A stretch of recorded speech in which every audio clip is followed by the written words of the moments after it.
Seperti kebanyakan negara modern awal, sebagian besar rakyat Utsmaniyah tinggal di pedesaan dan berprofesi sebagai petani atau penggembala.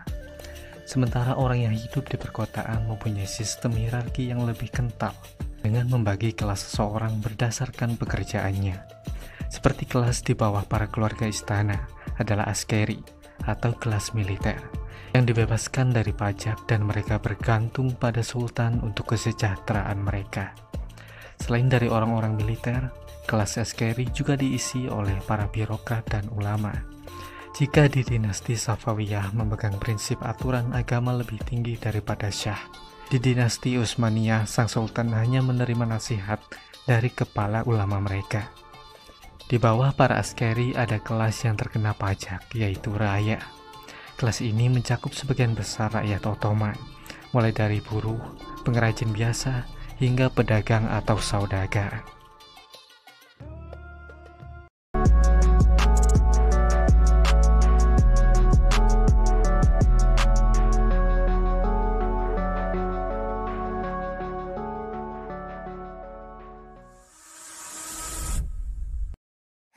Di pedesaan, kehidupan orang-orangnya hanya berfokus pada pertanian atau peternakan, berdagang seperti biasa dan menjalankan perintah agama.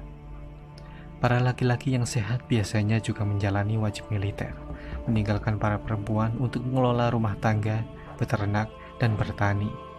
Perempuan di pedesaan atau di kota juga punya kesibukan mengerjakan kerajinan, seperti menenun sutra, membuat karpet, bahkan membuat keramik, dan biasanya barang-barang tersebut juga dikirim keluar kekaisaran. Para pedagang biasanya hidup berpindah-pindah dan profesi ini dianggap sangat terhormat oleh orang-orang Ottoman. Dan lebih enaknya lagi, pajak perdagangan di Kekhalifahan Utsmaniyah termasuk rendah. Keragaman agama yang ada di Ottoman membuat mereka sangat menjunjung tinggi toleransi. Contohnya seperti para hakim Islam atau qadhi terkadang ikut campur dalam kehidupan pernikahan warga Kristen. Pemaksaan untuk berpindah agama tidak pernah dilakukan, tapi orang-orang yang masuk Islam akan mendapatkan beberapa keuntungan terutama dalam hal pajak.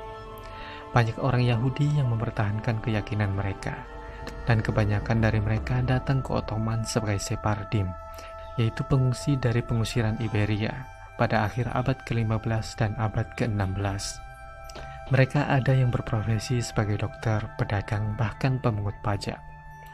Jumlah populasi Kekaisaran Ottoman pada abad ke-16 adalah antara 20 hingga 30 juta orang yang tersebar di berbagai wilayahnya di Eropa, Asia, dan Afrika. Populasi telah berkembang pesat pada abad sebelumnya karena pemulihan dari wabah besar. Pada abad ke-17, Istanbul memiliki populasi sekitar 700 jiwa dan jumlah itu jauh lebih besar dari beberapa kota terbesar di Eropa seperti Napoli, Paris, dan London. Di kekhalifahan ini, sultan, orang-orang istana, militer, dan para pejabat memakai bahasa Turki, sedangkan bahasa Arab digunakan dalam bidang ilmu pengetahuan, agama, dan hukum. Tapi sebagian besar penduduk berbicara dengan bahasa lokal mereka. Kegiatan orang-orang Ottoman biasanya berpusat di sekitar pasar dan pemandian. Orang-orang sudah banyak yang memiliki rumah, sehingga kehidupan sehari-hari mereka cukup kondusif. Di dalam kota juga terdapat bagian-bagian yang menjadi tempat tinggal khusus bagi etnis atau agama masing-masing. Dan turban atau penutup kepala bisa dijadikan acuan untuk mengetahui pangkat dan status seseorang. Sebagian besar Sultan Utsmaniyah menikahi seorang budak atau selirnya, karena sejak abad ke-16 tidak ada Sultan Utsmaniyah yang menikah dengan wanita merdeka. Bursa adalah ibu kota Ottoman sebelum Konstantinopel ditaklukkan, dan di dalamnya ada wilayah tempat kegiatan para khan dan kulies atau lembaga keagamaan yang menghubungkan masjid, sekolah, pemandian umum, dapur untuk orang miskin, serta makam Orhan Gazi, yaitu sultan kedua dari dinasti Utsmaniyah. 5 sultan turut membangun dan mengembangkan kulies. Mereka adalah Orhan Gazi, Murad I, Yildirim Bayezid, Çelebi Mehmed, dan Murad II. Bangunan yang termasuk dalam kulies adalah masjid, madrasah, hamam atau pemandian umum, imaret atau dapur umum, dan makam. Kulies ini berfungsi sebagai tempat bersosialisasi, mempelajari budaya, agama, pendidikan umum, dan tempat membahas tata kelola kota. Rumah-rumah penduduk dibangun di sekitar Renggulies, yang kemudian menjadi kompleks-kompleks pemukiman seiring berjalannya waktu. Interaksi para penduduk Ottoman dengan pemerintahan biasanya melalui para pemimpin lokal mereka sendiri, kemudian diteruskan ke kepala wilayah yang lebih besar. Para utama bertanggung jawab pada penduduk Muslim seperti mengatur urusan pajak serta hukumnya.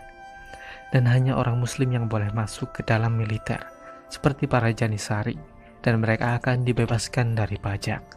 Sementara itu, penduduk Kristen diatur oleh Patriark Konstantinopel di Istanbul, yang menjadi kepala spiritual di Gereja Ortodoks Timur. Dan mereka punya otoritas khusus untuk mengatur umat Kristen, hingga terlihat seperti negara di dalam negara. Sedangkan orang-orang Yahudi diatur oleh kepala Robi di Istanbul, dan kebanyakan dari mereka adalah pengungsi yang terusir dari semenanjung Iberia dan Eropa Tengah.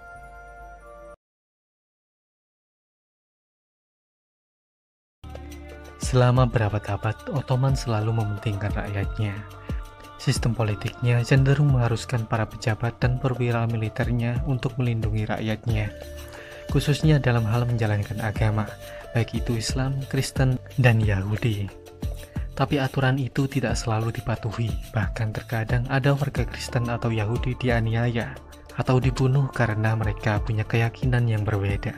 Dan tentu saja tindakan itu merupakan sebuah pelanggaran dan pelakunya akan menerima hukuman. Untuk para petani atau orang-orang yang hidup di desa-desa, jumlah orang yang diperbolehkan pindah ke kota dibatasi. Karena untuk mencegah menurunnya populasi di desa-desa dan menjaga produktivitas pertanian. Petani membayar pajak dalam bentuk barang, yakni sekitar 1/10 dari hasil panen mereka. Dan sebagian besar sisa-sisa panen akan dibeli oleh negara dengan harga murah untuk memberi makan orang miskin di perkotaan. Tanah-tanah yang diolah oleh orang desa hitungannya bukanlah tanah mereka sendiri, tapi mereka harus membayar uang sewa yang kecil untuk mengolah tanah sultan tersebut.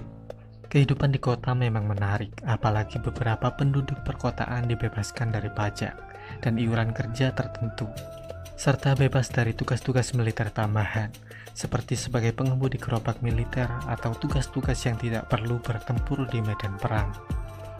Daerah pegunungan yang tidak cocok untuk pertanian diberikan kepada suku-suku nomaden yang membayar pajak dalam bentuk makanan, seperti mentega, yogurt, minyak, keju, dan makanan lain yang dibutuhkan untuk memberi makanan di kota, atau ke para tentara.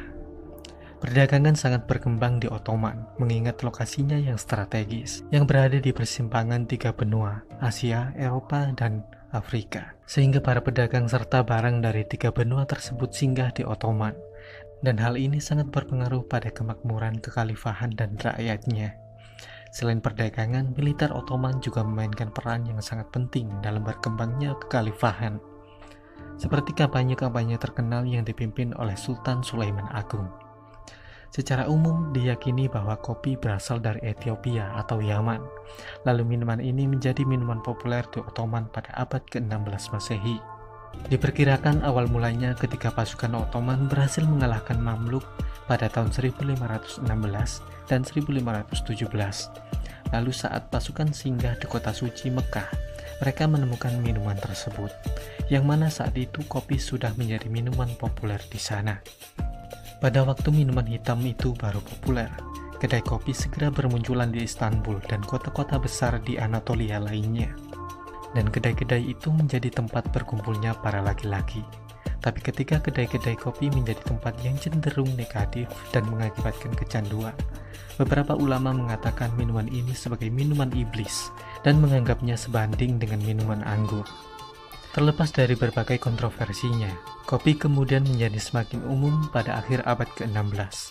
Bahkan muncul budaya baru, yaitu calon pelamar menilai kecocokan wanita yang akan dilamar dengan mencicipi kopi buatan si wanita. Pada awal abad ke-17, ada barang baru diperkenalkan ke Ottoman yang menjadi pelengkap untuk minum kopi atau teh, yaitu tembakau. Tapi kehadiran tembakau segera mendapat kecaman dari sisi agama. Pada masa pemerintahan Murad IV, merokok sempat dilarang, tapi hal itu tidak bisa menghentikan rakyatnya yang sudah ketagihan dengan kepulan asap kenikmatan itu. Lalu pada tahun 1646, produksi tembakau dilegalkan, dan dalam beberapa tahun muncul budidaya tembakau besar-besaran, dan tembakau menjadi salah satu hal yang memperkuat ekonomi Ottoman. Berbanding terbalik dengan ramainya penentangan kepada kopi atau tembakau, di waktu yang sama, orang-orang Ottoman lebih toleran kepada opium yang sudah diubah menjadi bentuk pasta. Opium juga sudah tersebar luas di antara orang-orang Ottoman, bahkan dijual secara bebas. Dikatakan juga di beberapa tempat laki-laki sering menghabiskan waktunya di kedai-kedai kopi untuk menggunakan opium, sehingga menyebabkan seringnya terjadi pertengkaran dalam rumah tangga. Orang-orang Utsmaniyah juga senang dalam permainan dan olahraga. Olahraga itu mereka bawa dari budaya nenek moyang mereka di Asia Tengah, yang mana mereka adalah penunggang kuda, pemanah, dan pelempar lembing yang hebat. Kegiatan hiburan favorit orang Ottoman antara lain adalah berburu dan bergulat. Gulat sangat populer di Ottoman, dan setiap desa atau kota punya jawara gulatnya masing-masing, atau bisa disebut pehlivan. Pertandingan akan diselenggarakan pada hari Jumat antara para jawara desa-desa. Penonton sangat antusias, bahkan mereka rela menyoraki jagoannya selama berjam-jam. Ketika festival besar di Istanbul, pertandingan gulat dihadiri ribuan penonton termasuk Sultan sendiri dan anggota keluarga istana. Untuk menonton pertandingan jawara kota yang terkenal, Sultan Sulaiman Agung juga sangat menyukai olahraga ini, dan ia punya jagoannya sendiri yang diberi gaji harian. Olahraga ini sangat digemari di lingkungan istana. Beberapa sultan juga ikut tampil, seperti Sultan Murad IV yang bergulat dengan pejabatnya di lingkungan istana. Untuk seseorang yang ingin menjadi pegulat, ia harus belajar dulu di sekolah khusus bernama Teken. Di dalam Teken, para calon pegulat harus berolahraga untuk membentuk tubuh yang kuat, dan juga mempelajari filosofi dan prinsip-prinsip spiritual tasawuf, seperti kesucian hati, tidak mementingkan diri sendiri, welas asih, dan rendah hati. Selain itu, mereka juga pantang melakukan hubungan intim.